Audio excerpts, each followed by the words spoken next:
Ela era um universo de sonhos encapsulado em um sorriso tímido, uma promessa de futuro escrita em seus olhos castanho claros.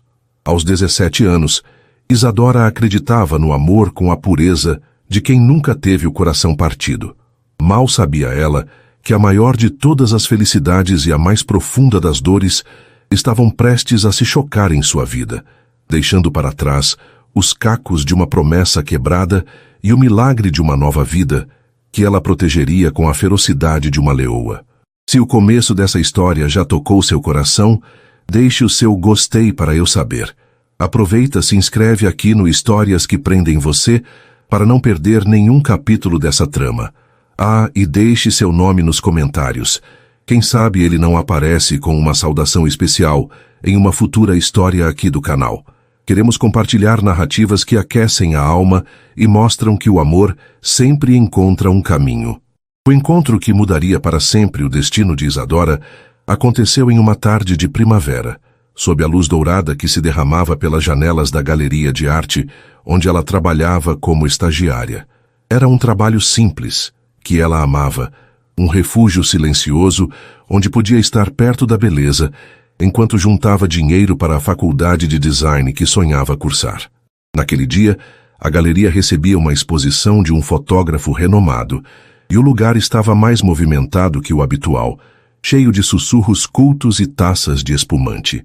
Isadora, com seu vestido floral simples e os cabelos castanho claros presos em um coque frouxo, sentia-se um peixe fora d'água, mas cumpria suas tarefas com uma graça discreta. Foi quando seus olhos encontraram os dele.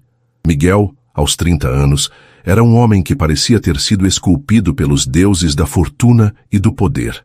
Herdeiro de um império empresarial e, por paixão, um dos maiores investidores de arte do país, ele exalava uma aura de confiança que preenchia qualquer ambiente. Vestido em um terno de corte impecável, ele analisava uma das fotografias com uma intensidade que fascinou Isadora. Havia algo em sua postura, uma solidão contida em meio à multidão, que a atraiu magneticamente. Por um instante, seus olhares se cruzaram sobre a sala. O dele, penetrante e curioso. O dela, surpreso e ingênuo. Isadora sentiu o rosto corar e rapidamente desviou o olhar, o coração batendo descompassado. Ela pensou que o momento terminaria ali, uma troca fugaz e sem importância. Mas Miguel, acostumado a ter tudo o que desejava, sentiu-se intrigado por aquela jovem de aparência tão pura e olhar tão expressivo. Ele se afastou do grupo com quem conversava e caminhou em sua direção com a segurança de um predador. Você parece entender a alma desta fotografia mais do que todos os críticos juntos, ele disse, sua voz grave e aveludada, causando um arrepio na espinha de Isadora. Ela ergueu o olhar, surpresa. Eu? Eu sou apenas uma estagiária, senhor. Apenas aprecio a beleza. A beleza reconhece a si mesma, ele respondeu com um sorriso de canto que era ao mesmo tempo charmoso e perigoso. Meu nome é Miguel. Isadora. Ela sussurrou, sentindo-se pequena e ofuscada por sua presença. Aquele foi o começo de um romance avassalador. Miguel era um vendaval na vida tranquila de Isadora. Ele a buscava na galeria em carros de luxo que faziam os vizinhos dela espiarem pela janela. Levava-a para jantares em restaurantes cujos nomes ela só tinha visto em revistas. Apresentava-a a um mundo de opulência e sofisticação que parecia pertencer a outro planeta. Mas não era o luxo que encantava Isadora. Era o homem por trás dele. Era o jeito como Miguel segurava sua mão, como se ela fosse a joia mais rara de sua coleção. Eram as conversas que se estendiam pela madrugada, onde ele parecia baixar a guarda e mostrar um lado vulnerável que ninguém mais conhecia. Ele falava de suas paixões, de suas perdas, da pressão de carregar o nome da família. E Isadora, com sua capacidade infinita de empatia, ouvia e o acolhia. Para Miguel, Isadora era um bálsamo. Em um mundo de superficialidade e interesses, a pureza dela era inebriante. Ele se viu viciado na sua risada genuína, na forma como seus olhos brilhavam ao falar de seus sonhos simples. Com ela, ele não era o herdeiro milionário, o empresário implacável. Era apenas Miguel. E ele se apaixonou por essa sensação. Apaixonou-se por ela com uma intensidade que o assustava. O refúgio deles Era uma pequena casa de praia que pertencia a ele. Um lugar simples e isolado, onde o mundo exterior não podia alcançá-los. Foram meses de felicidade pura, de passeios na areia, de beijos roubados ao pôr do sol. Foi lá que ele lhe prometeu um futuro. Eu nunca me senti assim antes, Isadora. Ele confessou em uma noite, enquanto observavam as estrelas. É como se toda a minha vida estivesse em preto e branco, e você chegou e a coloriu. Eu quero você ao meu lado, para sempre. Isadora, com a cabeça deitada em seu peito, sentiu as lágrimas de felicidade escorrerem por seu rosto. Ela acreditou em cada palavra. Acreditou porque queria, porque precisava. Acreditou porque o amava com toda a força de seus 17 anos. Mas o conto de fadas tinha uma vilã. Beatriz Monteiro, a matriarca da família, era uma mulher de elegância fria e coração de aço. Ela governava a família e os negócios com a mesma mão de ferro, e via o romance de seu filho com aquela garota comum como uma ameaça existencial ao legado dos Monteiro. Ela havia escolhido uma noiva para Miguel, uma herdeira de outra família poderosa, e não permitiria que uma estagiária qualquer arruinasse seus planos dinásticos. Beatriz começou a mover suas peças com a sutileza de uma enxadrista experiente, envenenando a mente de Miguel com desconfianças. Cuidado, meu filho, ela dizia em jantares de família dos quais Isadora nunca participava. Essas meninas de origem humilde são as mais perigosas. Elas veem em você um bilhete de loteria premiado. O amor delas tem um preço. Miguel, de início, defendia Isadora com veemência. Você não a conhece, mãe. Ela é diferente. Mas a semente da dúvida, regada constantemente pela desconfiança de sua classe social, começou a germinar. Ele amava Isadora, mas havia sido criado em um mundo onde tudo e todos tinham um segundo interesse. A tragédia se concretizou quando, após 3 meses de namoro intenso, Isadora começou a se sentir mal. As tonturas matinais, o cansaço, o teste de farmácia apenas confirmou o que seu coração já suspeitava. Um misto de pânico e uma alegria avassaladora a invadiu. Um bebê, um pedaço dos dois. Ela imaginou a reação de Miguel. Ele a amava. Eles construiriam uma família. Aquele bebê seria a prova definitiva do amor deles, o selo de seu para sempre. Ela preparou uma pequena caixa com o teste positivo e um par de sapatinhos de lã brancos. Marcou um encontro na luxuosa cobertura dele, o coração saltando no peito de ansiedade e felicidade. Quando Miguel chegou, ele parecia distante, seu rosto carregado com uma sombra que ela não reconheceu. Precisamos conversar, ele disse, antes que ela pudesse falar. Mas Isadora, em sua inocência, achou que sua notícia dissiparia qualquer nuvem. Eu também tenho algo para te contar. Algo maravilhoso. Ela disse, estendendo a caixa com um sorriso radiante. Miguel abriu a caixa.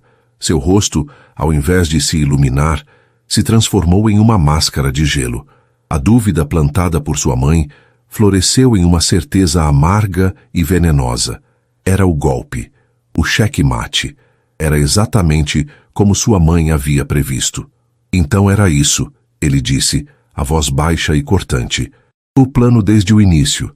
Isadora o encarou, o sorriso morrendo em seus lábios. Plano? Miguel, do que você está falando? Nós vamos ter um bebê. Nós? Ele riu, uma risada sem humor que a feriu mais do que um tapa. Você quer dizer, você vai ter um bebê. E convenientemente ele será o herdeiro de tudo isso. Ele gesticulou ao redor do apartamento luxuoso. As palavras dele eram como punhais. Isadora sentiu o ar faltar. Não. Miguel, como pode pensar isso? Eu te amo. Este bebê é fruto do nosso amor. Naquele exato momento, Beatriz Monteiro havia completado sua obra-prima. Horas antes, ela havia mostrado a Miguel um dossiê forjado, com falsas conversas de Isadora com uma suposta amiga, onde ela se gabava de ter fisgado o milionário e de como a gravidez garantiria seu futuro. Eram mentiras cruéis, fabricadas com perfeição. Para Miguel, já abalado pela pressão familiar, aquilo foi a prova irrefutável. A pureza que ele tanto amava era apenas uma farsa, uma atuação brilhante. Amor? Ele cuspiu a palavra com desprezo. Não seja ingênua. Eu sei exatamente o seu jogo. Mas ele acaba aqui. Ele caminhou até sua escrivaninha, pegou um talão de cheques e o jogou na mesa de centro. Quanto você quer para desaparecer? Diga um valor, qualquer valor. Considere um pagamento pelo seu tempo e esforço. Mas eu nunca mais quero ver você na minha vida. E essa criança, se é que existe, não é minha. O mundo de Isadora se estilhaçou. O homem que prometera as estrelas agora lhe oferecia dinheiro para sumir. A humilhação a queimou por dentro, uma dor tão profunda que suplantou o choque. As lágrimas que ela segurava rolaram quentes e silenciosas por seu rosto. Ela olhou para o rosto dele, o rosto que ela amava, e não viu nada além de um estranho frio e cruel. Com uma dignidade que ela não sabia que possuía, Isadora se levantou. Ela não olhou para o cheque. Ela olhou diretamente nos olhos dele. Guarde o seu dinheiro, Miguel, ela disse, a voz trêmula, mas firme. Você vai precisar dele para aquecer sua alma vazia. Eu não quero nada de você. Nada. Ela se virou e caminhou em direção à porta. Cada passo, um esforço monumental. E só para que saiba, ela parou com a mão na maçaneta sem olhá-lo. Este bebê é a única coisa verdadeira que resultou de tudo isso. E eu vou amá-lo o suficiente por nós dois. Vou protegê-lo de pessoas como você. Ele nunca saberá que o homem que deveria ser seu pai é um covarde. Isadora fechou a porta atrás de si, deixando para trás a cobertura luxuosa, o homem que amava e a vida que sonhara. Naquela noite, sob a chuva fria que começava a cair, ela fugiu. Fugiu da dor, da humilhação, da traição. Com nada além da roupa do corpo e um pequeno milagre crescendo em seu ventre, ela desapareceu na escuridão, prometendo a si mesma que seu filho teria uma vida cheia de amor e dignidade, longe, muito longe, da sombra venenosa do Império Monteiro. O conto de fadas havia se tornado um pesadelo, mas Isadora, mesmo com o coração em frangalhos, estava determinada a encontrar um novo começo. O tempo, com sua marcha implacável e por vezes misericordiosa, teceu 4 anos sobre as feridas de Isadora. A menina de 17 anos, destroçada pela traição, deu lugar a uma mulher de 21, cuja força fora forjada no fogo da adversidade e no amor incondicional por seu filho.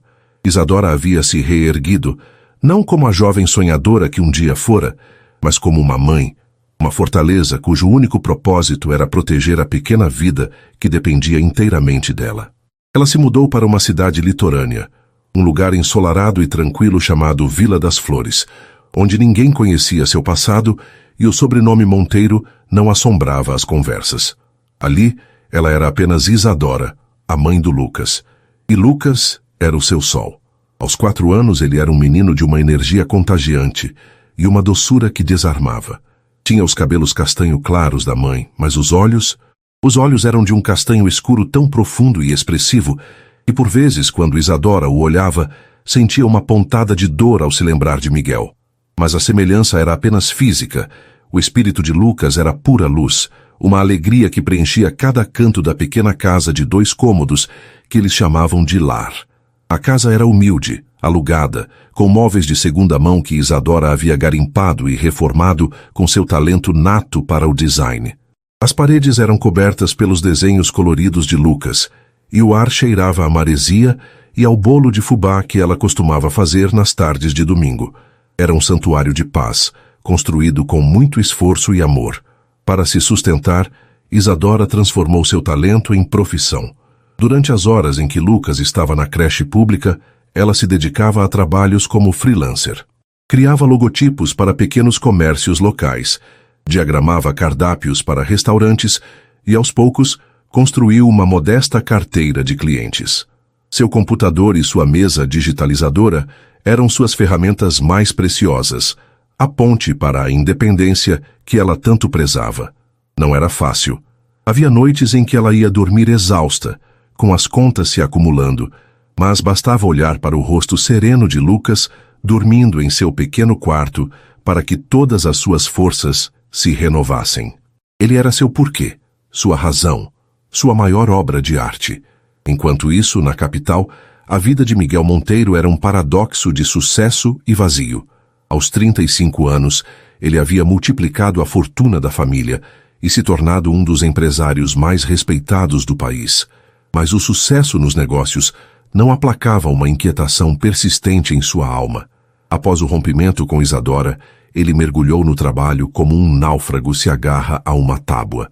Tentou seguir em frente. Teve outros relacionamentos com mulheres que sua mãe aprovava, mas nenhum deles conseguiu preencher o vazio deixado por aquela jovem de olhos puros. A memória dela o assombrava nos momentos mais inesperados. Ao ver uma pintura em uma galeria, ao sentir o cheiro do mar, ao ouvir uma risada genuína. A dúvida, que ele esmagara com brutalidade naquele dia fatídico, por vezes retornava como um fantasma. Teria ele sido justo? A dor e a dignidade no olhar dela ao partir não pareciam ser de uma golpista, mas ele afastava esses pensamentos. Era mais fácil viver com a raiva do que com o arrependimento. Como uma forma de aplacar essa culpa difusa, Miguel encontrou uma nova paixão, uma que surpreendeu a todos: a filantropia na área da saúde infantil. Ele não apenas doava quantias vultosas, como também decidiu cursar medicina, uma vocação que abandonara na juventude pela pressão de assumir os negócios. Com sua inteligência e determinação, ele se tornou um renomado cirurgião pediátrico, especializado em casos cardíacos complexos. Era como se, ao salvar o coração de crianças desconhecidas, ele tentasse, de alguma forma, consertar o seu próprio. A paz na pequena Vila das Flores foi brutalmente interrompida em um dia de outono. Começou de forma sutil. Lucas, sempre tão ativo, começou a se cansar com mais facilidade. Perdia o fôlego correndo atrás da bola. Suas bochechas rosadas por vezes ganhavam um tom azulado preocupante. Isadora, com o coração de mãe em alerta, o levou ao pequeno posto de saúde da cidade. O médico, um senhor gentil, inicialmente pensou ser apenas um caso de asma, mas os sintomas pioraram. Lucas começou a ter episódios de falta de ar que o deixavam apavorado e sua mãe, em pânico. Após uma série de exames em uma cidade vizinha, veio o diagnóstico. Uma sentença que roubou o chão dos pés de Isadora. Tetralogia de Fallot, uma cardiopatia congênita grave. O médico foi direto. A condição de Lucas era complexa e se agravara. Ele precisava de uma cirurgia corretiva urgente, um procedimento de peito aberto, de alto risco, que só poderia ser realizado por uma equipe extremamente especializada. Sinto muito, minha jovem, disse o cardiologista com o olhar cheio de compaixão. Não temos estrutura para isso aqui. A única chance para o seu filho é o Hospital Monte Sinai, na capital. É o melhor centro de cardiologia pediátrica do país. Eles têm uma equipe liderada por um cirurgião que faz milagres, Dr. Miguel Monteiro. O nome a atingiu como um soco no estômago. Miguel. O mesmo Miguel. O mundo girou. Não podia ser. Era uma cruel peça do destino, um pesadelo do qual ela não conseguia acordar. Por um momento a negação a dominou. Qualquer lugar, menos lá. Qualquer médico, menos ele. Mas a realidade se impôs, fria e inescapável. A vida de seu filho estava em jogo. O orgulho, a dor, o passado. Nada disso importava diante da possibilidade de perder Lucas. O que eu preciso fazer? Ela perguntou, a voz saindo embargada, mas firme. O caminho era árduo. O hospital era particular e caríssimo. Mesmo que conseguisse uma vaga pelo sistema público, a fila de espera poderia ser longa demais. A urgência de Lucas não podia esperar.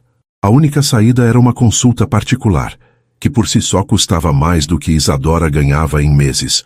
A cirurgia, então, era uma cifra astronômica, impensável. Mas Isadora não se permitiu desesperar. Ela se agarrou à primeira etapa, conseguir a consulta. Mostrar a urgência do caso de Lucas diretamente ao famoso Dr. Monteiro. Ela lutaria, como sempre fez. De volta à sua casa, que agora parecia silenciosa e sombria, Isadora começou sua batalha. Ela pegou suas poucas economias, guardadas para a entrada de uma casa própria ou para a faculdade de Lucas. Vendeu sua mesa digitalizadora profissional, sua ferramenta de trabalho, e a trocou por um modelo mais simples, usando a diferença para completar o valor. Vendeu o único bem de valor que possuía, um delicado colar de ouro com um pequeno pingente de anjo, herança de sua falecida mãe. Doeu como se estivesse arrancando um pedaço de si mesma, mas ela não hesitou. Cada centavo era um passo a mais em direção à salvação de seu filho. Ela ligou para o Hospital Monte Sinai. A secretária, com uma voz polida e impessoal, informou que a agenda do Dr. Monteiro era extremamente concorrida, com meses de espera. Isadora, com a voz embargada pelo desespero, implorou. Ela explicou a gravidade do caso de Lucas, o diagnóstico, a urgência. Ela falou com a eloquência de uma mãe aterrorizada, uma força da natureza que a secretária, acostumada a lidar com pessoas influentes, não pôde ignorar. Olha, senhora, farei o que posso. Houve um cancelamento para daqui a 2 semanas. É um encaixe no final do dia, pode ser? Sim, pode. Isadora quase gritou de alívio. 2 semanas. Era uma eternidade e um piscar de olhos ao mesmo tempo. Ela comprou as passagens de ônibus para a capital, uma viagem longa e cansativa. Arrumou uma pequena mala para ela e para Lucas, colocando seus brinquedos favoritos, seus livrinhos de colorir, tudo para tentar manter um fiapo de normalidade em meio ao caos. A cada sorriso de Lucas, alheio à gravidade de sua condição, o coração de Isadora se partia e se reconstruía mais forte. Ela não podia falhar. Ela não iria falhar. A viagem foi um borrão de estradas, paradas em postos de gasolina e noites mal dormidas com Lucas aninhado em seu colo, sua respiração por vezes sibilante, lembrando-a a cada segundo do que estava em jogo. Ao chegarem à capital, a cidade grande e barulhenta pareceu oprimi-la. O ar era pesado. As pessoas apressadas, tudo tão diferente da tranquilidade de Vila das Flores. Eles se hospedaram em uma pensão barata e modesta, perto do hospital, um lugar limpo, mas impessoal, que só aumentava sua sensação de deslocamento. No dia da consulta, Isadora acordou antes do sol nascer. Ela vestiu em Lucas sua melhor roupa, uma calça jeans e uma camisa polo azul que realçava a cor de seus olhos. Para si mesma, escolheu um vestido simples, mas decente. Ela penteou seus cabelos castanho claros e tentou usar um pouco de maquiagem para disfarçar as olheiras profundas, mas suas mãos tremiam tanto que ela desistiu. Ela se olhou no espelho e viu uma mulher de 21 anos com o peso do mundo nos ombros. Eles chegaram ao Hospital Monte Sinai com horas de antecedência. O prédio era uma estrutura imponente de vidro e aço, um monumento ao luxo e à medicina de ponta. Ao entrar no lobby suntuoso, com seu piso de mármore polido e obras de arte nas paredes, Isadora sentiu um calafrio. Aquele era o mundo de Miguel. Um mundo que um dia a esmagou e a expeliu. E agora ela estava de volta, não como uma amante, mas como uma suplicante, uma mãe desesperada implorando pela vida de seu filho. Ela segurou a mãozinha de Lucas com força, o corpo do menino quente contra o seu. Sentou-se na sala de espera do setor de cardiologia pediátrica, um ambiente projetado para ser acolhedor, com paredes coloridas e brinquedos, mas que para ela parecia uma antecâmara de tortura. Cada minuto que passava era uma agonia. Ela tentava ler uma história para Lucas, mas as palavras se embaralhavam diante de seus olhos. Sua mente era um turbilhão. Como seria encará-lo depois de tanto tempo? Ele a reconheceria? E se ele reconhecesse Lucas? O que ela diria? O que ele faria? O medo do reencontro era avassalador, mas o medo de perder seu filho era infinitamente maior. Ela respirou fundo, empurrando para o fundo de sua mente a dor do passado. Foco. O objetivo era um só: a saúde de Lucas. Ela falaria com o Dr. Monteiro como falaria com qualquer outro médico. Apresentaria os fatos, os exames, a urgência. Ela seria profissional, distante. Ela seria a mãe de Lucas, nada mais. Era seu plano, sua armadura. Mas ela sabia, no fundo de sua alma, que nenhuma armadura no mundo poderia prepará-la para o momento em que a porta do consultório se abrisse. As horas na sala de espera se arrastaram com uma lentidão cruel.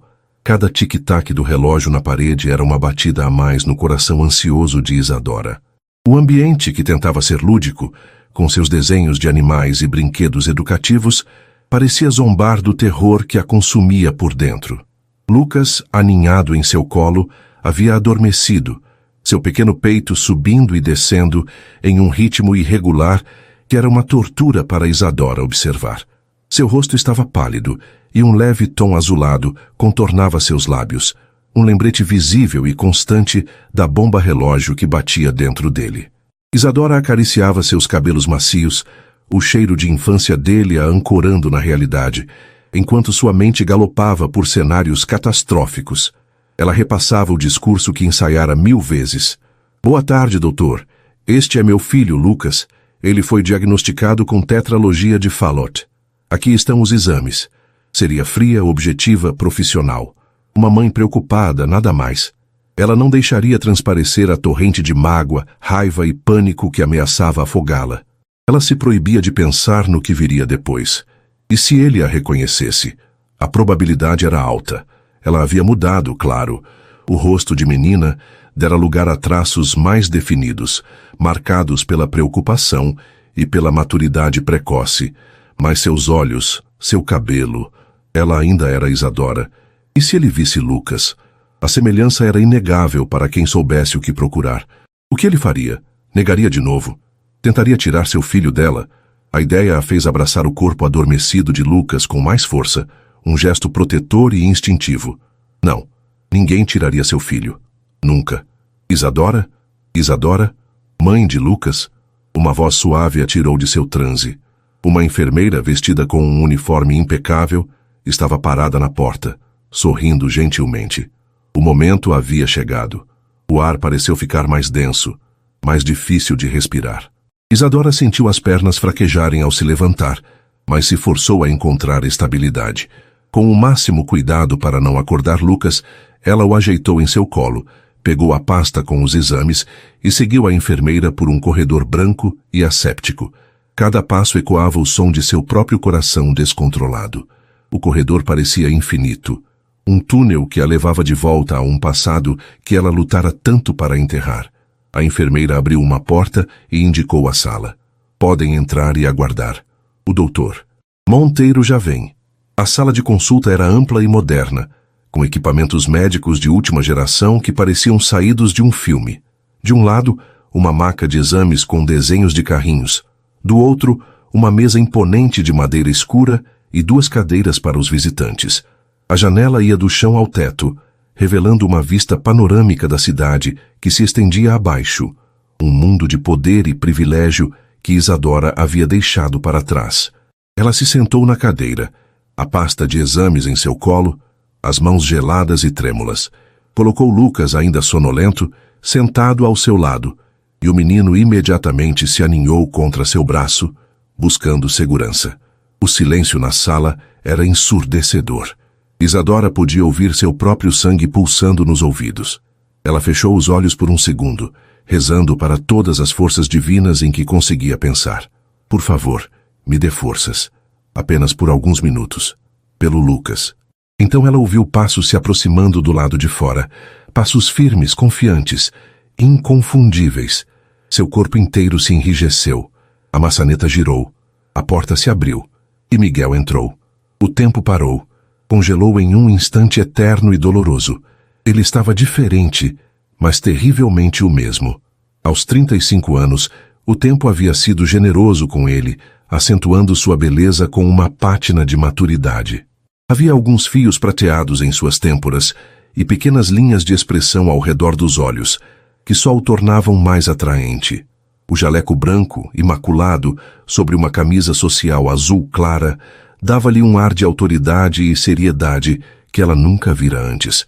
Ele não era mais o amante impetuoso de sua juventude, era o Dr. Monteiro, uma figura de poder e respeito. Ele entrou na sala lendo um prontuário em suas mãos, o rosto concentrado. Boa tarde, eu sou o Dr. Monteiro. Ele começou levantando o olhar, e seus olhos encontraram os dela. A frase morreu em sua garganta. A expressão profissional em seu rosto se desfez, substituída por uma onda de choque e incredulidade. Seus olhos castanho escuros se arregalaram. Ele a reconheceu. No mesmo instante, sem a menor sombra de dúvida. O nome no prontuário fez sentido. Isadora. Não podia ser uma coincidência. O mundo, que já girava para Isadora, agora se inclinava em um ângulo perigoso. Você... Ele sussurrou a voz rouca, o prontuário esquecido em suas mãos. Toda a armadura que Isadora construiu meticulosamente se desintegrou. Todos os discursos ensaiados, toda a promessa de frieza, tudo se transformou em pó. Diante dela estava o homem que era, simultaneamente, o arquiteto de sua maior felicidade e de sua mais profunda desolação. O homem que a amou com uma paixão que a consumiu e que a descartou com uma crueldade que quase a destruiu. E agora, em uma reviravolta do destino tão perversa que só poderia ser real, ele era sua única esperança. A vida de seu filho, do filho que ele negara, estava literalmente em suas mãos. A avalanche de emoções a atingiu com a força de um tsunami.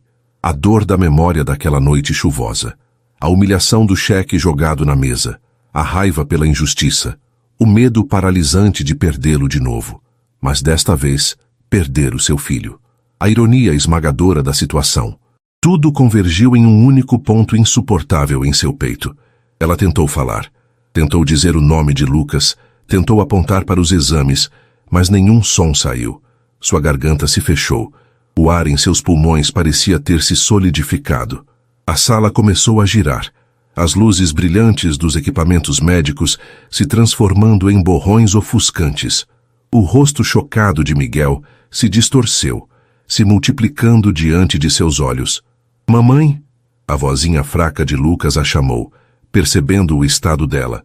Aquele som, a voz de seu filho, foi a última coisa que ela registrou antes que a escuridão a engolisse por completo.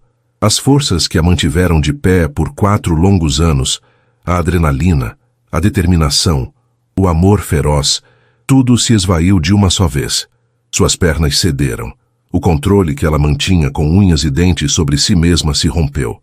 Com um suspiro suave, Isadora tombou para o lado, seu corpo caindo da cadeira em um movimento lento e silencioso, desmaiando no chão frio e polido do consultório. Miguel, paralisado pelo choque do reencontro, foi arrancado de seu estupor pelo som suave do corpo dela batendo no chão. O instinto de médico assumiu o controle. "Isadora!" ele gritou, correndo para o lado dela. Ele se ajoelhou, verificando seu pulso, sua respiração. Pulso fraco, mas estável. Uma síncope vasovagal, provavelmente causada pelo estresse extremo. Ele a ajeitou no chão, erguendo suas pernas para ajudar o fluxo sanguíneo a retornar ao cérebro. "Enfermeira!" ele berrou em direção à porta. Uma enfermeira entrou correndo, os olhos arregalados. "Doutor, prepare uma sala de observação, rápido!" ele ordenou, sua voz carregada de uma urgência que era tanto profissional quanto pessoal. Enquanto a enfermeira saía para cumprir a ordem, Miguel se virou. E foi então que ele realmente viu a criança. O menino, que até então estava parcialmente escondido pelo corpo da mãe, agora estava sentado na cadeira, encolhido, os olhos enormes e assustados fixos nele. O menino tinha os cabelos castanho claros de Isadora, mas o resto era um soco em seu estômago. Miguel se levantou lentamente, como se estivesse se movendo debaixo d'água. Ele se aproximou da criança, o coração batendo de uma forma que não batia há anos.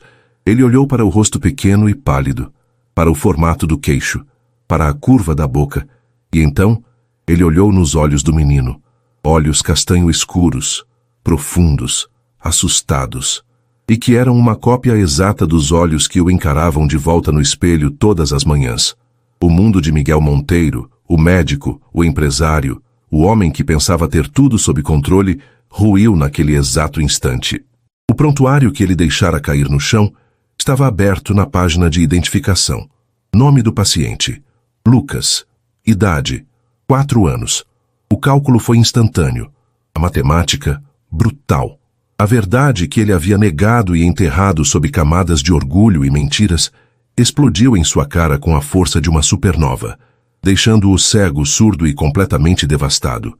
O tempo, que antes se congelara, agora se estilhaçava em 1 milhão de fragmentos caóticos na mente de Miguel. O som da porta se abrindo, as vozes apressadas das enfermeiras, o movimento eficiente para colocar Isadora em uma maca, tudo parecia distante, abafado, como se ele estivesse submerso em um oceano de culpa. Seu corpo agia por instinto, o médico dentro dele dando ordens claras e precisas. Monitoramento cardíaco, acesso venoso com soro fisiológico. Quero exames de sangue completos. Verifiquem os níveis de glicose e eletrólitos. Levem-na para a sala de observação 2. Mas sua alma, seu ser, estava paralisado, ajoelhado metaforicamente diante de um menino assustado em uma cadeira. Quando Isadora foi levada para fora da sala, um silêncio pesado e denso se instalou. Restaram apenas ele e a criança. O O menino. Seu filho. A palavra ecoava em sua cabeça, uma verdade tão monumental que parecia grande demais para caber em seu crânio. Ele se virou lentamente, o coração martelando contra as costelas, com uma violência que o deixava sem ar. Lucas o observava, os olhos enormes e cheios de lágrimas silenciosas, o corpo pequeno encolhido na cadeira, como um animalzinho assustado. Ele abraçava um pequeno leão de pelúcia, a única coisa familiar naquele ambiente hostil. Miguel sentiu um nó em sua garganta. O que se diz a um filho que você nunca soube que existia? Como se aproximar de uma criança, cuja mãe você destruiu, e que agora estava desacordada em uma sala ao lado por sua causa? Ele, o grande Miguel Monteiro, o homem que comandava salas de reuniões e salas de cirurgia com a mesma autoridade inabalável, sentia-se um adolescente desajeitado e impotente. Ele deu um passo à frente. Lucas se encolheu ainda mais. Olá, disse Miguel, a voz saindo mais baixa e rouca do que pretendia. Ele se ajoelhou para ficar na altura do menino, uma tentativa de parecer menos intimidante. Eu sou o Dr. Miguel, eu não vou te machucar. Lucas não respondeu. Apenas apertou o leão de pelúcia com mais força, o queixo tremendo. Sua mãe, ela vai ficar bem, Miguel continuou, mais para se convencer do que para acalmar o menino. Ela só ficou muito cansada. Ela precisa descansar um pouco. Ele estendeu a mão lentamente, um gesto hesitante. Qual o seu nome? Lucas. O menino sussurrou a voz quase inaudível. Lucas, Miguel repetiu, saboreando o nome, sentindo o peso dele. É um nome muito bonito. Ele olhou para a pasta de exames esquecida no chão, o gatilho de toda aquela catástrofe. Lucas, eu preciso dar uma olhada em você, tudo bem? Sou um médico que cuida de corações. Preciso ouvir o seu. Ele pegou o seu estetoscópio. O metal frio pareceu pesar uma tonelada em suas mãos. Com a delicadeza que usava nos pacientes mais frágeis, ele se aproximou. Posso? Perguntou, indicando a camisa do menino. Lucas hesitou, mas por fim assentiu. Um movimento quase imperceptível. Miguel levantou a camisa do menino. A pele era macia, infantil, mas ele notou a magreza do pequeno corpo e a forma como as costelas se moviam com esforço a cada respiração. Colocou o estetoscópio no peito de Lucas e ouviu. Ouviu o som que conhecia tão bem dos livros e dos exames. O sopro cardíaco, o ritmo turbulento do sangue lutando para passar por um caminho defeituoso, o som da condição que ameaçava a vida de seu filho. E pela primeira vez em sua carreira, o som de um diagnóstico o atingiu não com a clareza clínica, mas com um terror visceral e primitivo. Enquanto examinava Lucas, ele não via apenas um paciente. Ele via cada detalhe que o conectava àquele pequeno ser. A forma das sobrancelhas, idêntica à sua. Um pequeno sinal de nascença logo abaixo da orelha esquerda, exatamente no mesmo lugar onde ele tinha o seu. Era uma assinatura genética, uma prova irrefutável que esmagava qualquer resquício de dúvida. A mentira de sua mãe, Beatriz, desmoronou em sua mente, revelando a arquitetura de uma crueldade que ele mal podia compreender. Ele lembrou daquele dia, 5 anos atrás. Lembrou-se da fúria cega, do orgulho ferido. Lembrou-se das palavras de sua mãe, ditas com uma convicção tão serena. Ela armou tudo, meu filho. É uma golpista. Essas mensagens são a prova. Ela vai te destruir. Destruir o nome da nossa família. Ele havia acreditado. Quis acreditar. Porque a alternativa, que ele estava sendo manipulado por sua própria mãe e que estava prestes a cometer o erro mais colossal de sua vida, era impensável. Ele escolheu o caminho mais fácil, o da desconfiança e da raiva. E ao fazer isso, ele não apenas expulsou Isadora de sua vida. Ele se sentenciou a 5 anos de um vazio que nunca entendeu completamente e negou a si mesmo a chance de ver seu próprio filho nascer, de ouvir sua primeira palavra, de segurá-lo nos braços. Uma onda de náusea o atingiu. A culpa era um veneno queimando suas entranhas. Ele havia chamado Isadora de mentirosa, de interesseira. Havia jogado um cheque em seu rosto. E ela, com uma dignidade que ele agora entendia ser monumental, havia lhe dado as costas e enfrentado o mundo sozinha. Sozinha. Criou o filho deles, amou-o, protegeu-o e agora estava ali, disposta a enfrentar seu maior demônio para salvá-lo. A força dela o humilhava. O amor dela por Lucas era um espelho que refletia a sua própria falha abissal. Terminando o exame, ele cobriu o menino novamente. Você é muito corajoso, Lucas, disse ele, a voz embargada. Naquele momento ele deixou de ser apenas o médico. Ele se tornou o pai. E com essa transformação veio um instinto protetor feroz, uma determinação de aço. Ele não ia deixar nada acontecer com aquele menino. Ele moveria o céu e a terra. Desafiaria a própria morte se preciso fosse. Levantando-se, ele pegou o telefone. Sua voz ao dar ordens não era mais a do médico-chefe. Era a de um rei comandando seu exército para a batalha mais importante de sua vida. Carla, quero a sala de cirurgia 1, a híbrida, bloqueada para mim. Cancele minhas cirurgias eletivas da semana. Quero a equipe cardíaca de prontidão. Dr. Alves na anestesia, Dra. Lemos como minha primeira assistente. Quero um ecocardiograma transtorácico e uma ressonância magnética cardíaca para o paciente Lucas. Agora, prioridade máxima, e quero os resultados na minha mesa assim que estiverem prontos. Ninguém entra e ninguém sai daquele setor de imagem até terminarem. Ele desligou e olhou para Lucas, que parecia um pouco menos assustado, talvez sentindo a mudança na atmosfera, a energia protetora que agora emanava de Miguel. Lucas, você vai fazer uns exames agora, ok? É como tirar uma foto do seu coração, para eu saber exatamente como consertá-lo. Não vai doer nada. E eu estarei lá perto o tempo todo. Ele acompanhou pessoalmente o menino até a sala de exames, segurando sua mãozinha. A mão que ele deveria ter segurado por 4 anos. Cada toque era uma mistura de maravilha e agonia. Enquanto os exames eram realizados, Miguel voltou para sua sala, que agora parecia um mausoléu de suas falhas. Ele se sentou em sua cadeira de couro, mas não conseguiu relaxar. Levantou-se e começou a andar de um lado para o outro, como um animal enjaulado. Pegou um porta-retratos em sua mesa. Era uma foto dele com sua mãe, Beatriz, em um evento de caridade. Ele olhou para o sorriso polido e frio dela e sentiu uma onda de fúria e repulsa tão intensa que o assustou. Ele jogou o porta-retratos com força na parede, o vidro se estilhaçando em 1000 pedaços, assim como a imagem que ele sempre tivera de sua mãe.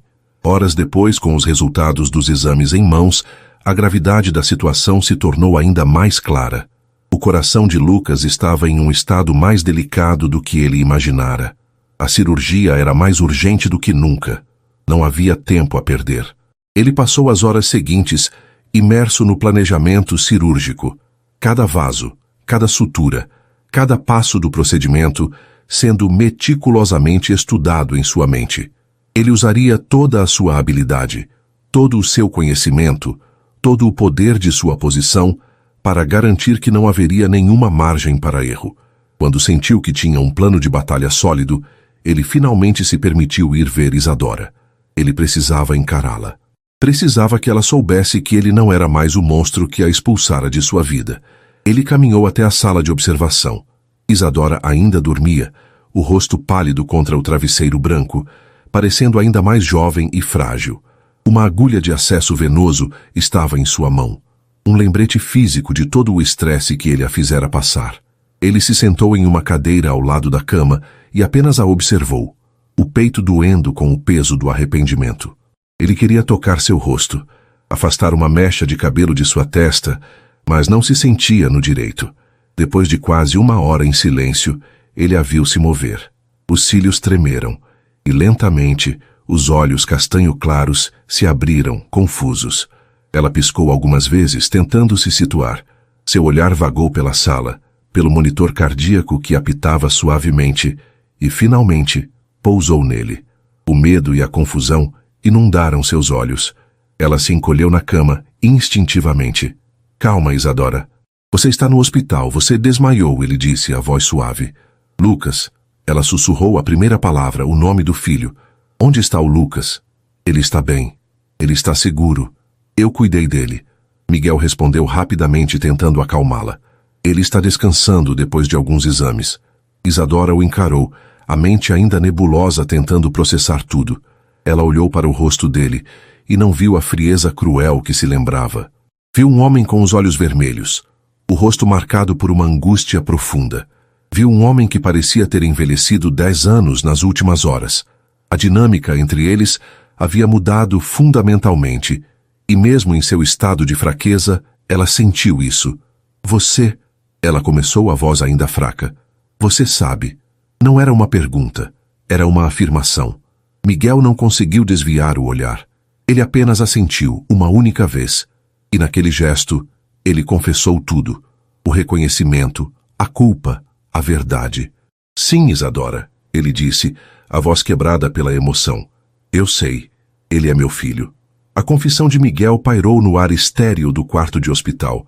Uma verdade tão pesada e tão crua que parecia ter uma força gravitacional própria, puxando todo o oxigênio para si. Isadora o encarou da cama, o coração batendo descontroladamente. Uma sinfonia de dor, raiva e uma exaustão profunda.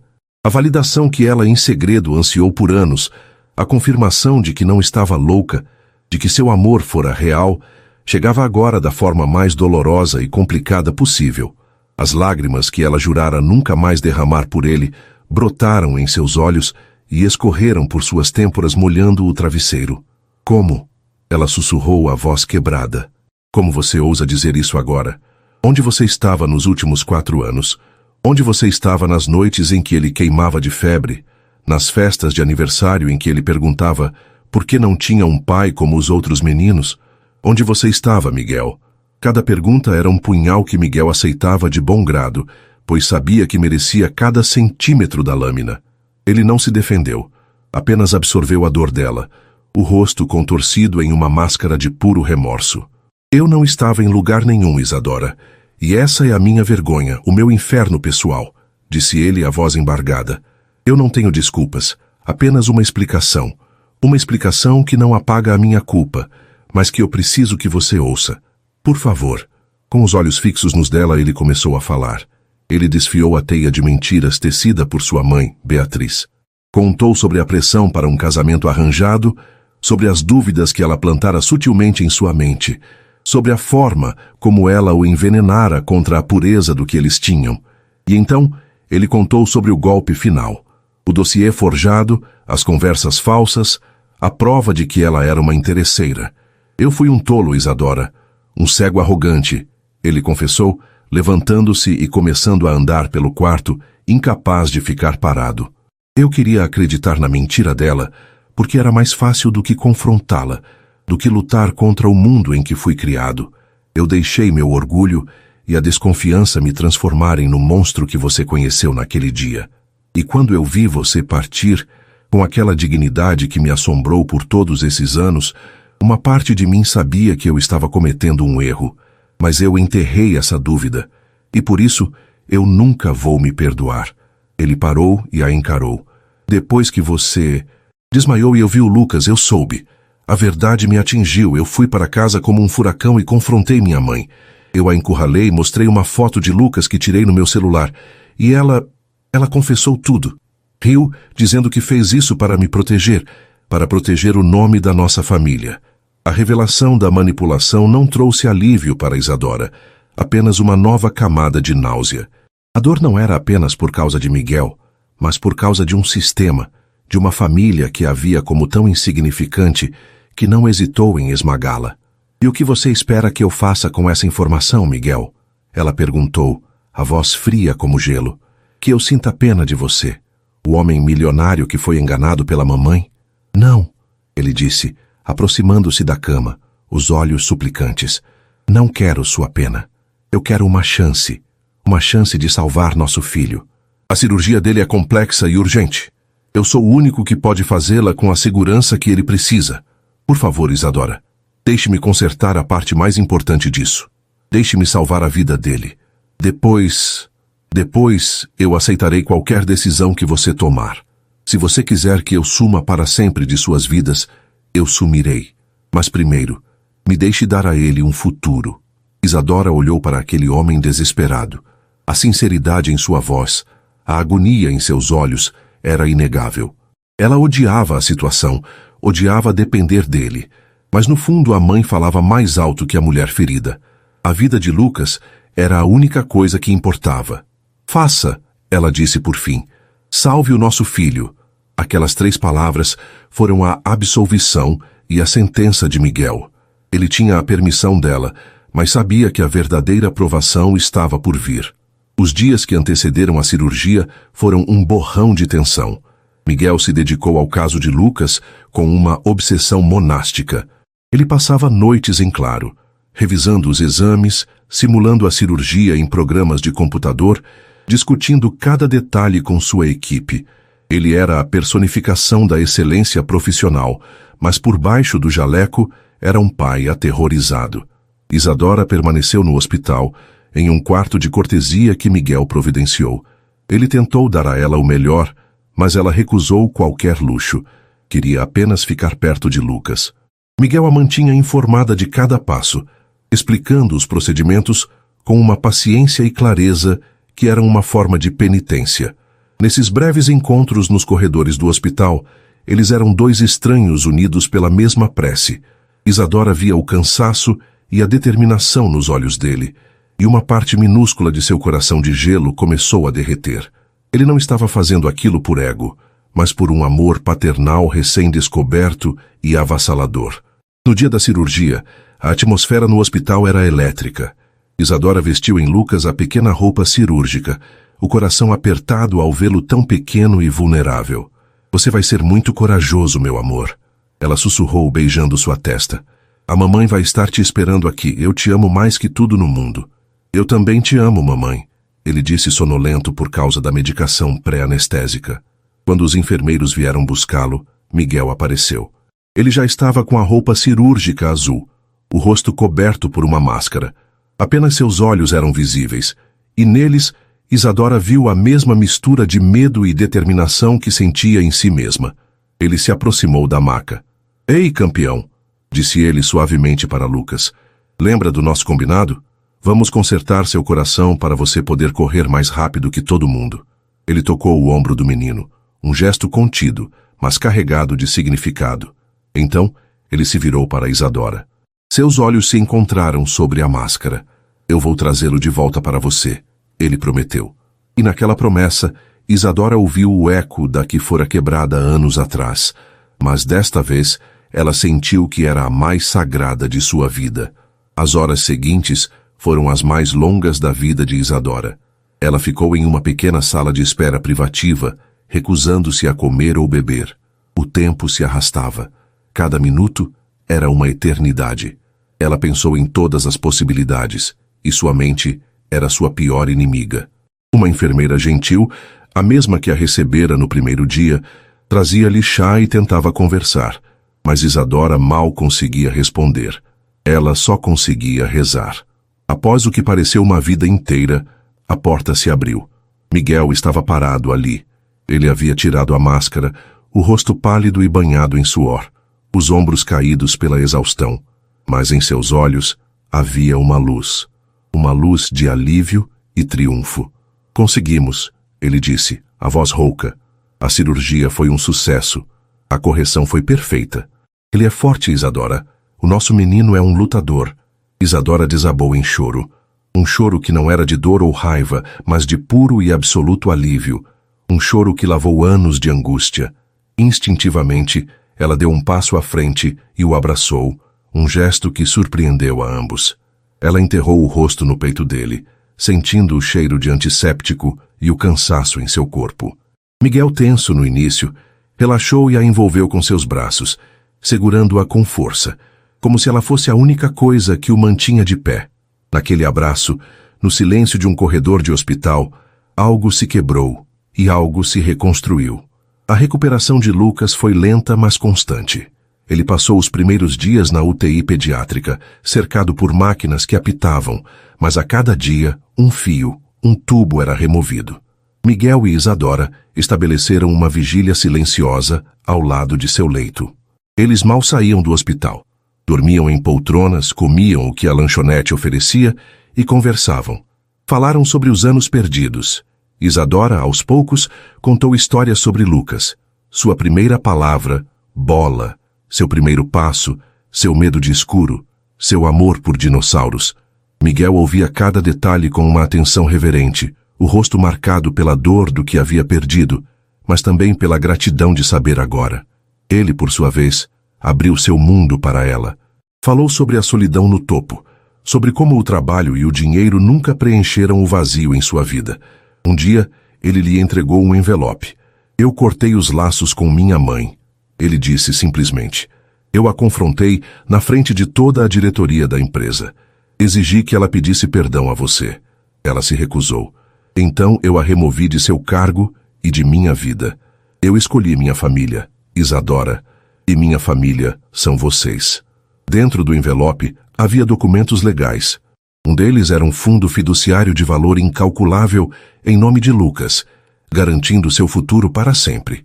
O outro era um pedido formal de reconhecimento de paternidade. E o último era uma escritura. A escritura da pequena casa de praia onde eles haviam sido felizes. Ele a havia colocado no nome dela. Eu não quero seu dinheiro, Miguel, disse ela, empurrando o envelope. Não é dinheiro, é segurança. É um pedido de desculpas. É um começo. Ele insistiu. Por favor, aceite. Deixe-me cuidar de vocês. Não como uma obrigação, mas porque eu quero. Porque eu amo vocês. A palavra amo a pegou de surpresa. Quando Lucas finalmente foi transferido para um quarto normal, a dinâmica mudou. Ele estava mais alerta, mais interativo. E ele começou a observar Miguel. Via o jeito como o Dr. Miguel o tratava. Não apenas como médico, mas com um carinho e uma admiração que a criança, em sua sabedoria intuitiva, começou a entender. Numa tarde, enquanto Isadora lia uma história para ele, Lucas interrompeu. Mamãe, o Dr. Miguel pode ser meu amigo? Isadora olhou para Miguel, que estava sentado do outro lado da cama, e viu os olhos dele se encherem de lágrimas. Claro, meu amor, respondeu Isadora. Acho que ele adoraria isso. Chegou o dia da alta. O sol brilhava lá fora, um contraste vibrante com os dias sombrios que eles haviam passado. Lucas, vestido com roupas normais, parecia outro menino. Suas bochechas estavam rosadas, sua respiração era calma e regular. Ele segurava a mão de Isadora com uma mão e, após um momento de hesitação, estendeu a outra para Miguel. Miguel a segurou como se fosse o tesouro mais precioso do mundo. Os três caminharam para fora do hospital para a luz do sol. Não era um final de conto de fadas. As cicatrizes, tanto as visíveis no peito de Lucas, quanto as invisíveis nos corações de Isadora e Miguel, ainda estavam lá. A confiança era uma planta frágil, que precisaria de muito tempo e cuidado para crescer.